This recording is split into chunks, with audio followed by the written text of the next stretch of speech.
नमस्कार, स्वागत है आपका। मैं हूं आपके साथ अनंत त्यागी और आप देखना शुरू कर चुके हैं शुद्ध पॉलिटिकल शो राजनीति। आज मैनिफेस्टो में क्या क्या होने वाला है बताऊंगा आपको। उसके पहले आपको बता दूं कि बड़ी खबर उत्तर प्रदेश के मुजफ्फरनगर से सामने है, जहां मुजफ्फरनगर में एक पथराव की बड़ी खबर है।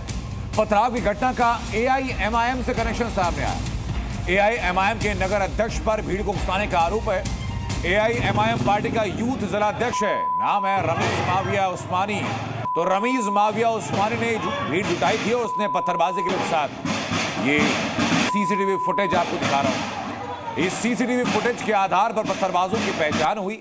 विवादित पोस्ट के बाद मुजफ्फरनगर में हंगामा हुआ था और अब तक 19 आरोपियों की पहचान करके उनको जेल भेज दिया गया है।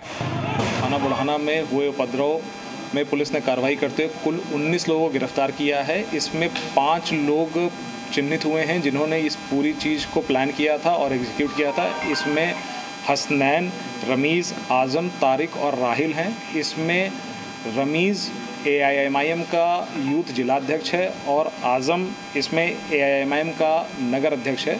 इसमें अभी रमीज़ और तारिक फरार हैं। बाकी 3 जो इनके लीडर्स हैं उनको हमने अरेस्ट कर लिया है। मुजफ्फरनगर की तस्वीर में दिखा रहा हूं आपको, जहां CCTV फुटेज के आधार पर आरोपी की पहचान की गई और AIMIM के यूथ जिला अध्यक्ष के ऊपर आरोप है। इसका नाम है रमीज माविया। रमीज माविया इस पत्थरबाजी का मुख्य आरोपी है, जिसने भीड़ को भड़काया था मुजफ्फरनगर में पत्थरबाजी करने को लेकर के। मुजफ्फरनगर के पत्थरबाजी की घटना में 19 लोगों को गिरफ्तार कर लिया गया और जेल भेज दिया गया है। एक विवादित पोस्ट हुआ था, उस विवादित पोस्ट पर हंगामा हुआ और AIMIM के यूथ जिला अध्यक्ष ने लोगों को भड़काया इस पथराव को करने के लिए।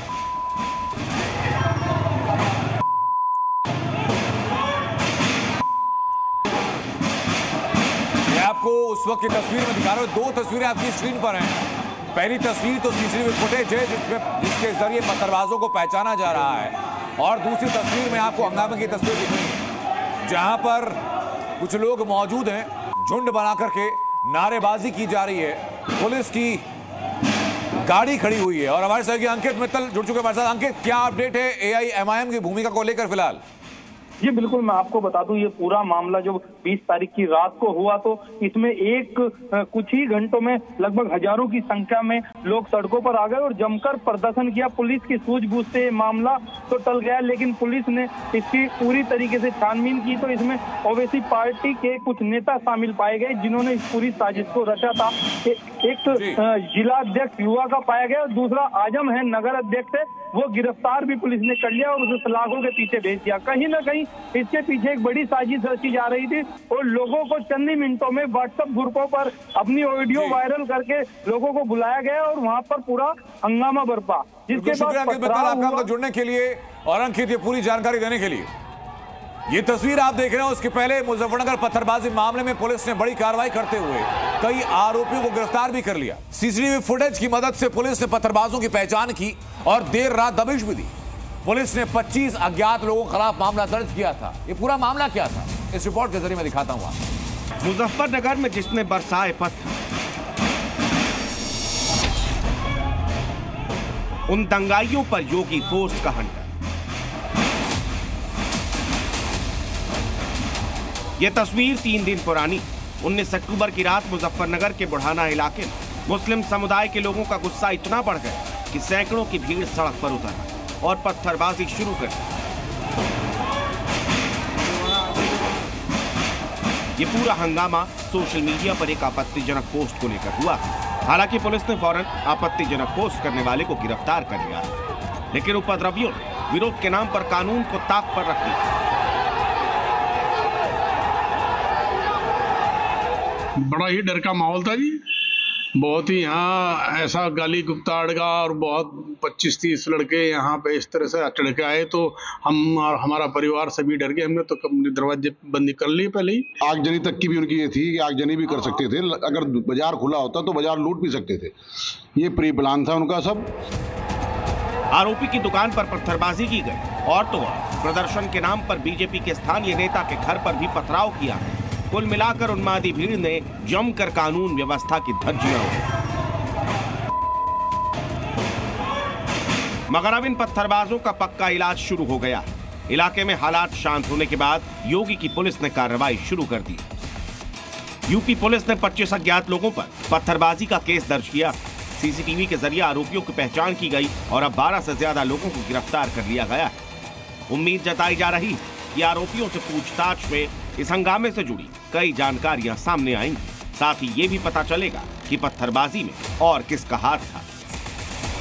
दरअसल यूपी के मुजफ्फरनगर में जो हुआ वो हिंदू त्योहार पर माहौल खराब करने वाली साजिश का नया चैप्टर था।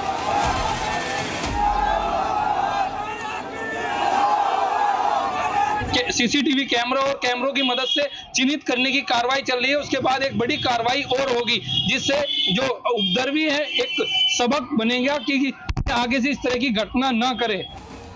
ये मामला मुजफ्फरनगर के बुढ़ाना कस्बे का है। बुढ़ाना में रहने वाले अखिल त्यागी और उसके चचेरे भाई निखिल त्यागी ने सोशल मीडिया पर मुस्लिम धर्म की भावनाओं को आहत करने वाला पोस्ट किया और सुबह होते होते अखिल त्यागी के भाई निखिल त्यागी को भी गिरफ्तार कर लिया गया।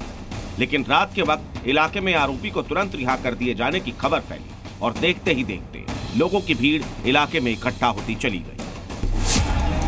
ये पूरा हंगामा और अराजकता एक अफवाह का नतीजा था, लेकिन इस अफवाह के बहाने बीच सड़क पर जो हुआ उसने दंगे की साजिश का पुलिंदा खोल कर रख दिया। लेकिन अब यूपी पुलिस ने एक्शन शुरू कर दिया है, क्योंकि सीएम योगी कई बार कह चुके हैं यूपी में दंगाइयों के लिए एक ही जगह है और वो है सिर्फ जेल। ब्यूरो रिपोर्ट, जी मीडिया। और अब बात केंद्रीय मंत्री गिरिराज सिंह की हिंदू स्वाभिमान यात्रा की, जिसने एक बयान दिया गया और बयान विवादों में आ गया। कल गिरिराज सिंह की यात्रा बिहार के अररिया में थी, जहां उनके साथ मौजूद रहे बीजेपी सांसद प्रदीप सिंह। और प्रदीप सिंह ने खुलेआम ऐलान किया कि अगर अररिया में रहना है तो हिंदू बनना होगा। इस दौरान गिरिराज सिंह ने भी हिंदुओं से धर्म की रक्षा के लिए त्रिशूल के इस्तेमाल की सलाह दी।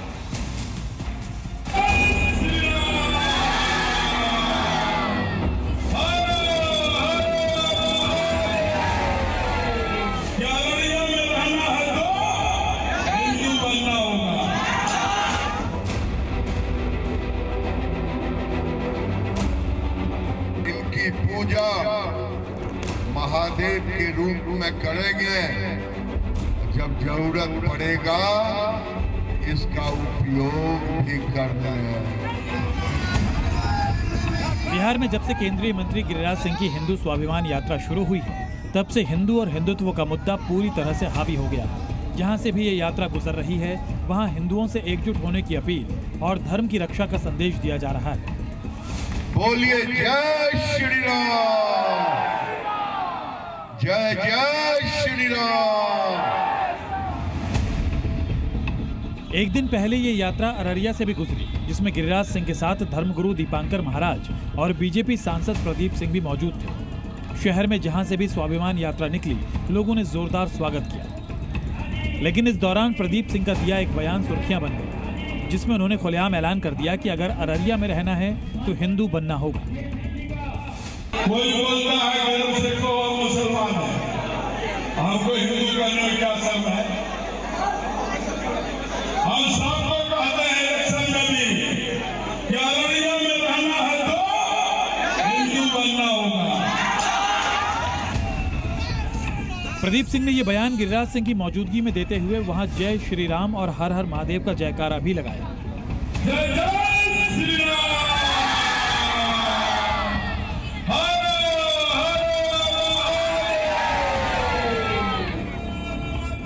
इस दौरान शस्त्रों का भी जमकर प्रदर्शन किया गया। तलवार और त्रिशूल के साथ सुरक्षा का संदेश दिया गया। वहीं गिरिराज सिंह ने भी धर्म की रक्षा के लिए त्रिशूल की पूजा करने के साथ ही उसके इस्तेमाल की सलाह भी दी। ये त्रिशूल किनका है? महादेव का। ये त्रिशूल आप अपने घर में रखें और जब इनकी रक्षा, इनका सम्मान, इनकी पूजा महादेव के रूप में करेंगे, जब जरूरत पड़ेगा तो इसका उपयोग भी कर लें।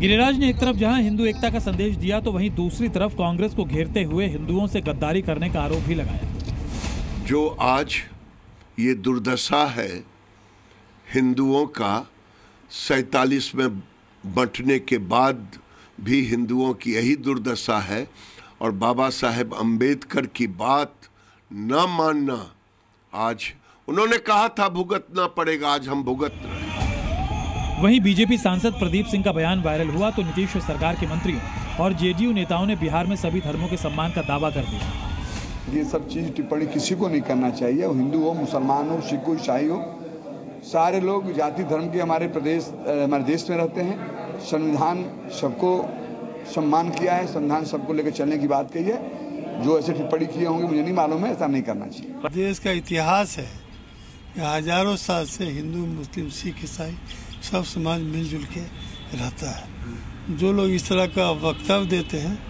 तो वो देश का ताना बाना बिखरना चाहते हैं। संगठित रहोगे तो सुरक्षित रहोगे। हिंदुओं से एकजुटता के लिए की गई अपील के दौरान गिरिराज सिंह का बयान विवादों में भी आ गया है, जिस पर सियासी बयानबाजी भी तेज है। बिल्कुल उनका अमर्यादित बयान है और कोई सांसद और विधायक बन करके भारतवर्ष में ये कहे कि इस इलाके में मुसलमान नहीं रहेगा, इस इलाके में हिंदू नहीं रहेगा। हम तो धर्मनिरपेक्ष राष्ट्र के सदस्य हैं और वो उसके सांसद हैं, तो उनको बोलने का ऐसा हक नहीं बनता है। देखिए, नफरती चिंटू हैं, इनको नफरत आती है, काम तो कुछ कर नहीं सकते हैं। सवाल ये है कि वो किसके कह रहे हैं, किसका स्वाभिमान जगा रहे हैं? हिंदू का स्वाभिमान जगा रहे हैं। मतलब ये कह रहे हैं कि इस देश के किसी हिंदू का स्वाभिमान जागा हुआ नहीं है। ये इस देश के हिंदू समाज को सोचने और समझने की जरूरत है, इनको जवाब देने की जरूरत है। आपको बता दें कि अररिया में मुस्लिम आबादी करीब 43% है। अररिया से रवि कुमार और पटना से रुपेंद्र श्रीवास्तव के साथ ब्यूरो रिपोर्ट, जी मीडिया। और खबर यह भी है कि कल दिए बयान के बाद आज बीजेपी सांसद प्रदीप सिंह के दफ्तर में पिस्तौल लेकर एक मुस्लिम युवक पहुंचा, जिसे प्रदीप सिंह के समर्थकों ने रोक लिया। बताया गया कि इसके बाद वहां जमकर हंगामा हुआ तो पकड़े गए मुस्लिम शख्स ने दावा किया कि उसने अपनी सुरक्षा के लिए पिस्तौल अपने पास रखी थी।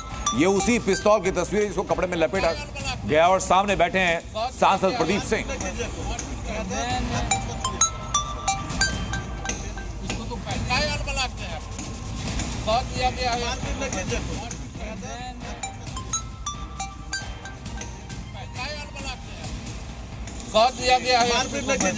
तो थोड़ी देर पहले, 2 घंटा पहले उस व्यक्ति को मैंने देखा था, भीड़ में आया था और मैंने कहा क्या काम है बताओ, वो चला गया। हमने सिक्योरिटी को कहा था कि थोड़ा सा तुम चेक चाक करना जो भी छत पे ऊपर आता है।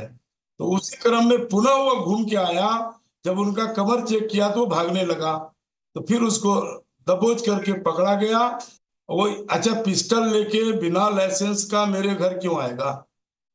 और यह भी जो लोग आया है यह संदिग्ध है, इसलिए यह भी जो शेरशाहवादी मलदैया है, जो बांग्लादेशी है, इन लोगों का खतियान नहीं है, वही टाइप का वही आदमी है। तो मेरे घर में बिना लाइसेंस का पिस्टल लेके आने का किसने अनुमति दिया है? और खबर दिल्ली की, जहां वक्फ बिल जेपीसी में हंगामे के बाद टीएमसी सांसद कल्याण बनर्जी को जेपीसी से एक बैठक के लिए सस्पेंड कर दिया। आज बैठक में जेपीसी अध्यक्ष जगदम्बिका पाल पर बोतल फेंकने और बयान को लेकर कल्याण बनर्जी पर एक्शन लिया गया। नियम 374 के तहत कल्याण बनर्जी को 1 दिन के लिए सस्पेंड किया गया और तय हुआ कि जो भी जेपीसी की अगली बैठक होगी उसमें कल्याण बनर्जी शामिल नहीं हो पाए। कल्याण बनर्जी को सस्पेंड करने को लेकर वोटिंग हुई और सूत्रों के मुताबिक पक्ष में 9 और विपक्ष में 8 वोट पड़े और कल्याण बनर्जी को बहुमत के आधार पर सस्पेंड किया गया। इस पूरे मामले पर जेपीसी चेयरमैन जगदम्बिका पाल का रिएक्शन भी आया और उन्होंने पहली बार कल्याण बनर्जी की वजह से जेपीसी की मीटिंग स्थगित करनी पड़ी, पूरी घटना की जानकारी लोकसभा अध्यक्ष को दी। साथ ही टीएमसी से नाराजगी भी व्यक्त की है। पार्लियामेंट का मामला है, हमने श्री ओम बिरला जी को फोन पे घटना के तत्काल बाद उनको अवगत करा दिया है और उनको मतलब क्योंकि इतनी बड़ी घटना थी, हमें हाउस को जेपीसी की मीटिंग पहली बार हमको एडजर्न करना पड़ा मजबूरी में, क्योंकि जिस तरीके से वहाँ घटना हो गई थी, जिस तरह से पूरी बोतल टूटी थी और सारी चीज़ें हो गई, सब लोग हतप्रभ रह गए थे। और सामने विटनेसेस, उड़ीसा के 2 विटनेसेस, 2 डेलीगेशंस आए थे, जिसमें फार्मर जज थे, सीनियर लॉयर्स थे, सारे लोग थे अब उनके सामने भी क्या ये देश को क्या संदेश आ गया है, और उनकी पार्टी को भी सोचना चाहिए कि किस तरह के अपने सदस्य का क्या आचरण है, उस आचरण को किस तरीके से वो कंट्रोल करेंगे। और बात बहराइच हिंसा की, जिसमें बीजेपी का कनेक्शन सामने आया। खुद बीजेपी के नेता एक दूसरे पर इस हिंसा को भड़काने का आरोप लगा रहे हैं। महसी से विधायक सुरेश्वर सिंह ने इस मामले में बीजेपी युवा मोर्चा के नेता समेत 7 बीजेपी नेताओं के खिलाफ केस दर्ज कराया, जिस पर विपक्ष को भी सियासी हमले का मौका मिला। ही नियम कानून से ऊपर नहीं है। भारतीय जनता पार्टी और सांप्रदायिक ताकतें पहले से ही दंगा कराना चाहती थी। उनके विधायक अपनी ही पार्टी के कार्यकर्ताओं पे एफआईआर दर्ज करा रहे हैं। लोकतंत्र है, नेता अपनी बात या अपनी बातें कर सकते हैं। 13 अक्टूबर को बहराइच के महसी में दुर्गा विसर्जन जुलूस के दौरान हुई हिंसा के मामले में नया मोड़ आ गया है। हिंसा भड़काने के आरोप अब तक विपक्ष की तरफ से बीजेपी पर लग रहे थे, लेकिन अब बीजेपी के नेता ने ही अपनी पार्टी के नेताओं पर इस हिंसा की साजिश में शामिल होने का आरोप लगा दिया। 14 अक्टूबर के इस वीडियो में जो गाड़ी भीड़ की हिंसा के बीच में फंसी दिख रही है, वो महसी से बीजेपी विधायक सुरेश्वर सिंह का बताया जा रहा है, जिन्होंने आरोप लगाया कि जब वो हिंसा में मारे गए रामगोपाल का शव पोस्टमार्टम के बाद ले जा रहे थे, उस दौरान वहां मौजूद भीड़ ने उनकी गाड़ी को घेर लिया। भीड़ ने पहले पथराव किया, फिर उनके बेटे पर फायरिंग भी की, और इस हमले में बीजेपी के कार्यकर्ता शामिल थे। सुरेश्वर सिंह ने इस मामले में केस भी दर्ज कराया, जिसमें बीजेपी युवा मोर्चा के नगर अध्यक्ष अर्पित श्रीवास्तव समेत बीजेपी के 7 कार्यकर्ताओं के नाम शामिल हैं। गाड़ी संख्या यूपी 32 JP 9999 ईसुजू गाड़ी का शीशा टूट जाता है। उक्त घटना में मेरे बेटे श्री अखंड प्रताप सिंह बाल बाल बच जाते हैं। उक्त सारी घटना रात्रि 8 बजे से 10 बजे के मध्य की है। CCTV फुटेज में सारा कुछ स्पष्ट होगा, अतः मुकदमा पंजीकृत करके समुचित एवं आवश्यक कार्रवाई करने का कष्ट करें। सुरेश्वर सिंह ने यह दावा भी किया कि बीजेपी हिंसा करने वालों के साथ नहीं है, चाहे वो किसी भी पार्टी से क्यों ना हो। कोई भी नियम कानून से ऊपर नहीं है।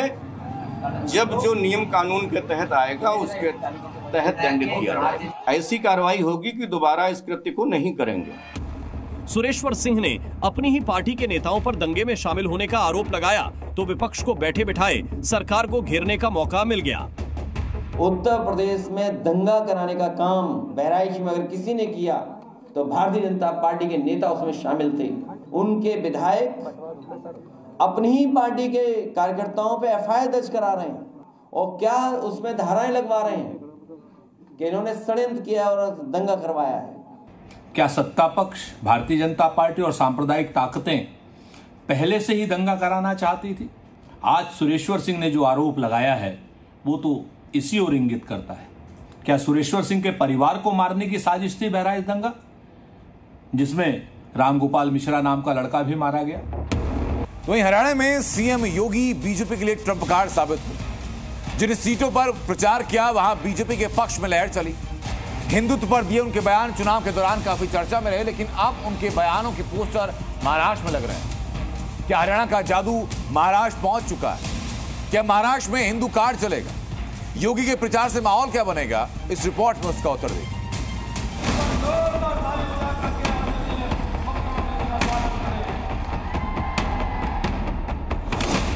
कटेंगे तो कटेंगे, एक रहेंगे तो नेक रहेंगे। राष्ट्र तब सशक्त होगा जब हम एक रहेंगे, नेक रहेंगे। रखना, पटे तो कटे, ये कभी नहीं होने देना है। हरियाणा चुनाव में योगी बीजेपी के लिए हार्डकोर हिंदुत्व का बड़ा चेहरा रहे और जीत का कारण भी। हरियाणा में हिंदुओं को जाति में बंटने से रोकने के लिए योगी के बयान बटेंगे तो कटेंगे की चर्चा देश भर में हुई। मैंने कहा था ना कि बटोगे तो कटोगे। और अब महाराष्ट्र चुनाव में इसका असर नजर आ रहा है। मुंबई में कई जगहों पर बड़े बड़े होर्डिंग्स लगाए गए हैं, जिन पर योगी की तस्वीर के साथ लिखा है बटेंगे तो कटेंगे। मुंबई का अंधेरी ईस्ट, वेस्टर्न एक्सप्रेस हाईवे और बांद्रा के इलाके में होर्डिंग्स लगाए गए हैं, जिनके जरिए हिंदुओं को एकजुटता का संदेश दिया जा रहा है। हरियाणा चुनाव में योगी आदित्यनाथ का एक भाषण था, बटेंगे तो कटेंगे। इस भाषण का उपयोग अब महाराष्ट्र में भी दिखाई दे रहा है। बाकायदा पोस्टर लगाकर पूरे मुंबई में इस तरह के योगी आदित्यनाथ के पोस्टर लगे हैं और एक कहा गया है, बटेंगे तो कटेंगे, एक रहेंगे तो नेक रहेंगे, सुरक्षित रहेंगे। एक तरह से पॉलिटिकली फायदा भी जो है बीजेपी को मिला था और अब क्या वही फायदा महाराष्ट्र में लेने की कोशिश है, ये अपने आप में एक सवाल है। ये होर्डिंग्स लगाने वाले विश्व बंधु राय किसी पार्टी से नहीं जुड़े हैं, लेकिन योगी के बड़े सपोर्टर हैं। इनका आरोप है कि लोकसभा चुनाव के दौरान 14 सीटों पर वोट जिहाद हुआ था, जिसमें विशेष समुदाय ने हिंदू प्रत्याशियों को हराने के लिए सामूहिक वोटिंग की। इसलिए उन्होंने हिंदुओं को जगाने और योगी का संदेश पहुंचाने के लिए ये होर्डिंग्स लगाए हैं। संदेश सही है, उसका उदाहरण आप हरियाणा में देख चुके हैं कि बटेंगे तो कटेंगे। वो संदेश का यहाँ तक वो लागू हो गया और यहाँ लोग हैं, उनके मानने वाले लोग हैं। कैसे बटेंगे तो कटेंगे, मतलब क्या देखा आपने कि आपको लगता है कि नहीं ये जो करंट की राजनीति जो विपक्ष करता है उसका मैंने जवाब और संदेश देने का कोशिश किया। योगी और उनके बयानों का महाराष्ट्र चुनाव में कितना फायदा होगा, योगी ने हरियाणा में जो कहा, क्या उसका असर महाराष्ट्र में होगा, ये जानने के लिए जी न्यूज ने इन इलाकों में लोगों से बात की जहां ये पोस्टर्स लगाए गए हैं। मायने जरूर रखता है, क्यों नहीं रखता। महाराष्ट्र में नहीं, पूरा भारत में मायने रखता है ये बात। चाहते हैं कि हर हिंदू को एकता बना के रखना चाहिए। अब हम एक रहेंगे ना तो बहुत अगर ये अलग हो जाएंगे तो कुछ काम नहीं करता। इसी तरह एक संदेश है कि हम लोग मिलकर साथ रहें और जो योगी जी ने बोला है, बहुत अच्छी बात बोली है कि हम लोग अगर बटेंगे तो कटेंगे, ये तो सत्य है। दरअसल हरियाणा चुनाव के बाद योगी आदित्यनाथ बीजेपी में हिंदुत्व के सबसे बड़े चेहरों में से एक बन चुके हैं। सोशल मीडिया से लेकर ग्राउंड तक हिंदू बहुल इलाकों में उनकी लहर है। इसी का नतीजा है कि हरियाणा में योगी ने 14 सीटों पर प्रचार किया, जिसमें से बीजेपी को 9 सीटों पर जीत मिली। अब बीजेपी समर्थक और हिंदू पार्टी भी चाहती है कि हरियाणा वाला माहौल महाराष्ट्र ट्रांसफर हो जाए, विपक्ष के जाति कार्ड पर हिंदुत्व की लहर हावी हो जाए, क्योंकि महाराष्ट्र चुनाव में 1 महीने से भी कम समय बचा है, लिहाजा अभी से माहौल बनना शुरू हो गया है। अश्विनी पांडे, मुंबई, जी मीडिया। लॉरेंस बिश्नोई, गुजरात की साबरमती जेल में बंद कुख्यात गैंगस्टर मौजूदा वक्त में सुर्खियों में है। वजह है बाबा सिद्दीकी हत्याकांड के बाद सलमान खान को जान से मारने की धमकी देना। मगर इसी बीच लॉरेंस बिश्नोई से जुड़ी एक और खबर सामने आती है और वो खबर का ताल्लुक है करणी सेना से। क्षत्रिय करणी सेना के अध्यक्ष ने सोशल मीडिया पर एक वीडियो शेयर किया और खुला ऐलान किया कि जो भी पुलिसकर्मी लॉरेंस बिश्नोई का एनकाउंटर करेगा उसे 1,11,11,111 रुपए का इनाम दिया जाएगा। सवाल ये, सलमान का दुश्मन क्षत्रिय करणी सेना के टारगेट पर क्यों आया? आखिर क्यों लॉरेंस के एनकाउंटर पर करणी सेना ने इनाम रखा है? जवाब इस स्पेशल रिपोर्ट में। हमें और देशवासियों को भयभीत नहीं, भय मुक्त भारतवर्ष की आवश्यकता है। जो पुलिसकर्मी लॉरेंस बिश्नोई का एनकाउंटर करेगा,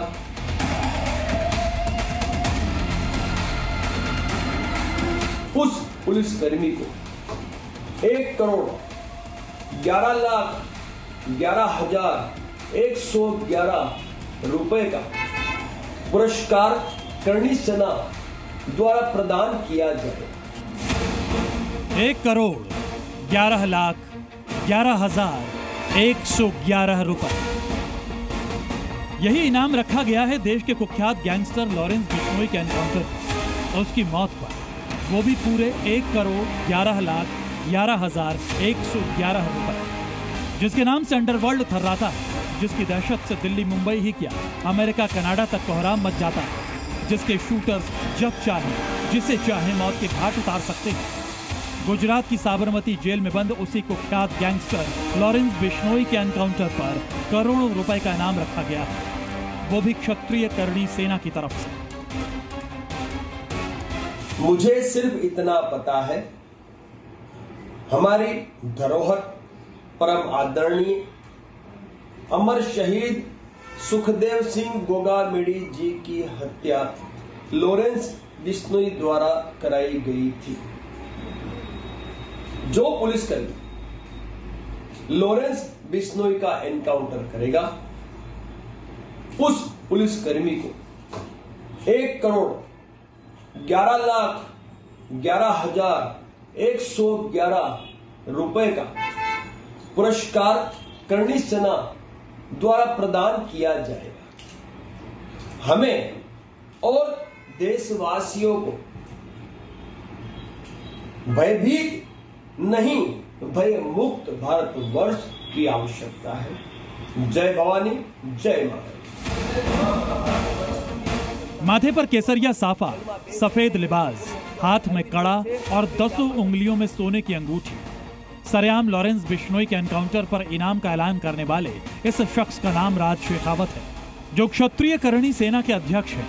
राज शेखावत ने सोशल मीडिया पर 60 सेकंड का एक वीडियो शेयर किया, जिसमें लॉरेंस बिश्नोई के एनकाउंटर करने वाले पुलिसकर्मी को पूरे 1,11,11,111 रुपए इनाम की घोषणा की।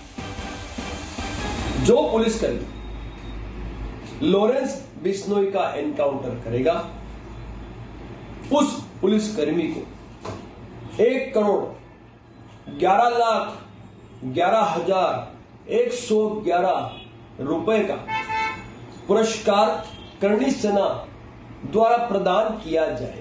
तो अब सवाल यह है कि क्यों सलमान लॉरेंस विवाद में क्षत्रिय करणी सेना ने एंट्री मारी?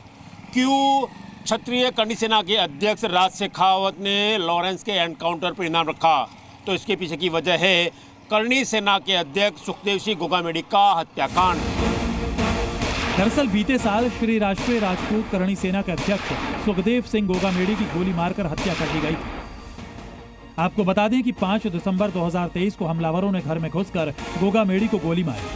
जयपुर के श्यामनगर इलाके में मौजूद घर में गोगामेडी का कत्ल किया गया। महज 18 सेकंड में 2 से 3 हमलावरों ने 17 से ज्यादा गोलियां फायर की। इस हत्याकांड की जिम्मेदारी गैंगस्टर रोहित गोदारा और गोल्डी बरार ने ली।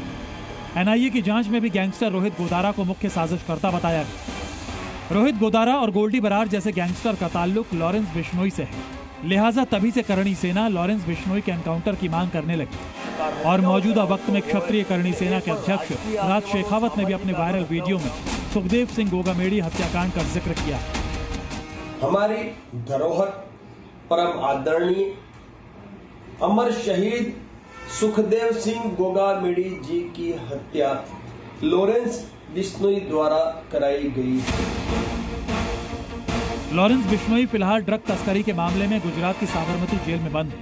हाल ही में हुई बाबा सिद्दीकी की हत्या और इसी साल अप्रैल में सलमान खान के घर गैलेक्सी के बाहर गोलीबारी के मामले में लॉरेंस बिश्नोई का नाम फिर से सुर्खियों में आया है। इसके बाद लॉरेंस गैंग ने सलमान को जान से मारने की धमकी भी दी, जिसके बाद सलमान को Y+ श्रेणी की सुरक्षा दी गई।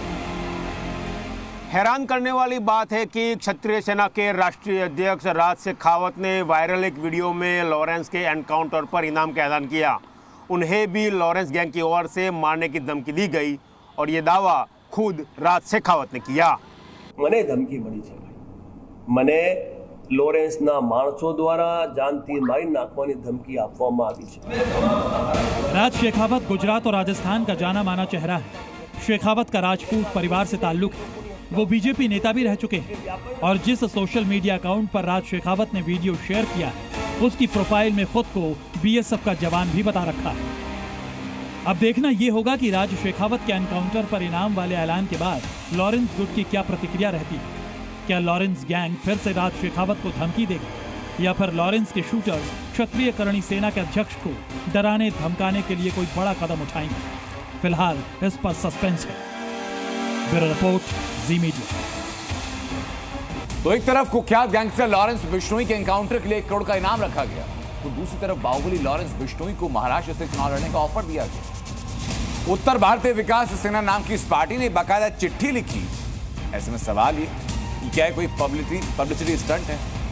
क्यों एक गैंगस्टर की चुनाव लड़ने की गुजारिश क्यों की गई, इस रिपोर्ट में जरा देखिए। जिस गैंगस्टर पर हत्या, लूट, किडनैपिंग के दर्जनों मामले दर्ज हैं, जिसके एक इशारे पर 500 से 700 शूटर्स किसी को भी मौत के घाट उतार सकते हैं, जिस पर बाबा सिद्दीकी और पंजाबी सिंगर सिद्धू मूसेवाला की हत्या में शामिल होने के आरोप लगे हों, जो खुलेआम सलमान खान को जान से मारने की धमकी देता हो। साबरमती जेल में बंद उसी गैंगस्टर लॉरेंस बिश्नोई को एक राजनीतिक दल ने महाराष्ट्र से चुनाव लड़ने का ऑफर दिया है। बाकायदा पत्र लिखकर लॉरेंस से चुनाव लड़ने का अनुरोध किया है। UBVS यानी उत्तर भारतीय विकास सेना, यही नाम है महाराष्ट्र के राजनीतिक दल का, जो भारतीय निर्वाचन आयोग और महाराष्ट्र राज्य निर्वाचन आयोग में रजिस्टर्ड है।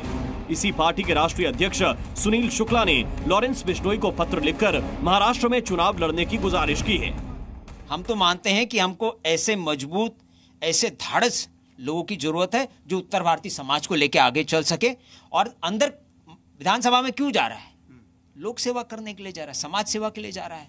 और क्यों ना जाए? अगर अमृतपाल सिंह सिंधु अगर पंजाब से चुनाव जेल में रह के लड़ सकते हैं, तो अगर वो चुनाव लड़ सकते हैं तो मेरा भाई क्यों नहीं लड़ सकता? गौर करने वाली बात यह है कि UBVS के अध्यक्ष सुनील शुक्ला ने लॉरेंस बिश्नोई को जो औपचारिक पत्र लिखा है, उसमें न सिर्फ लॉरेंस की तारीफ की गई है, बल्कि लॉरेंस की तुलना महान क्रांतिकारी भगत सिंह तक से की गई है। आखिर पत्र में क्या लिखा गया है, ये आप भी जान लीजिए। हमें गर्व है कि आप पंजाब राज्य में जन्मे उत्तर भारतीय हैं और हम उत्तर भारतीय विकास सेना के नाम से एक राष्ट्रीय और महाराष्ट्र राज्य पंजीकृत राजनीतिक दल हैं, जो भारत में उत्तर भारतीयों के अधिकार के लिए काम कर रहे हैं। हम आप में शहीद भगत सिंह को देखते हैं। हम आपको महाराष्ट्र विधानसभा चुनाव लड़ने का प्रस्ताव देते हैं और पार्टी के कार्यकर्ता और पदाधिकारी इसे सुनिश्चित करेंगे कि आप शानदार प्रदर्शन के साथ चुनाव जीतें और अपने समाज का उद्धार करें। आपकी ही प्रतीक्षा में सादर सम्मान। एक मर्द उत्तर भारतीय मेरे को मिला है, लॉरेंस बिश्नोई, जिसमें मैं भगत सिंह देखता हूँ। इस काल का भगत सिंह अगर कोई है वो लॉरेंस बिश्नोई है। बड़ी ही हैरानी की बात यह है कि आखिर कैसे एक कुख्यात गैंगस्टर की तुलना शहीद क्रांतिकारी भगत सिंह से की जा सकती है, वो भी तब जब वो गैंगस्टर कई आपराधिक मुकदमों में नामजद हो, उस पर जबरन वसूली और हत्या के आरोप हो।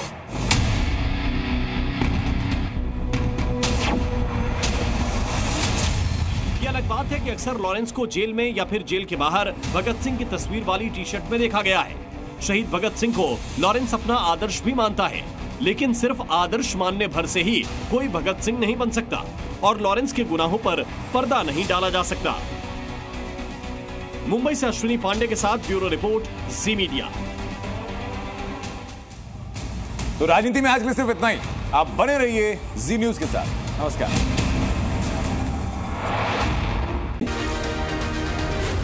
जी न्यूज।